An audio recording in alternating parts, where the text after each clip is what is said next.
இன்றைக்கி மார்கழி 12 இந்த கோலம் தான் நான் வீட்டு வாசலில் போட்டேன். கடகடன்னு கிச்சனுக்குள்ள ஓடியாச்சு.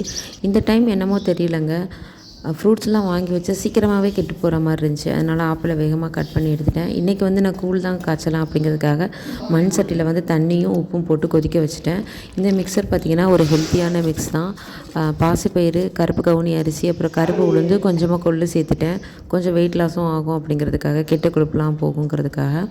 எனக்கு வந்து நான் என்ன பண்ணுவேன்னா, இந்த தேங்காய் பூ, நட்ஸ் இந்த இதெல்லாம் தூவி விடாமல் நான் வெறுமனே சாப்பிட்ருவேன். மற்றவங்களுக்கு வந்து இந்த தேங்காய் பூ, நட்ஸ்லாம் போட்டு கொடுத்தா கொஞ்சம் வந்து அவங்க இன்ட்ரெஸ்ட்டோடு சாப்பிட்ற மாதிரி தெரியும். அதனால் அவங்களுக்கு மிக்ஸ் பண்ணி கொடுத்துட்டு லன்ச் ரெடி பண்ணுறதுக்கு முன்னாடி நான் எங்கள் அம்மா வீட்டுக்கு போயிருந்தேன். போகும்போது பவன் விற்றுச்சு, அதை வாங்கிட்டு போயிட்டேன்.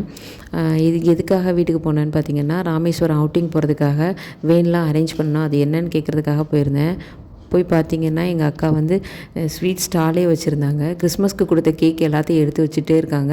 நிறைய கேக் பாக்ஸ் வந்து இருந்துச்சு. எல்லாம் விதவிதமாக ஒவ்வொரு பாக்ஸாக ஓப்பன் பண்ணி பார்த்திங்கன்னா ஒவ்வொன்றும் ஒவ்வொரு டைப்பாக இருந்துச்சு.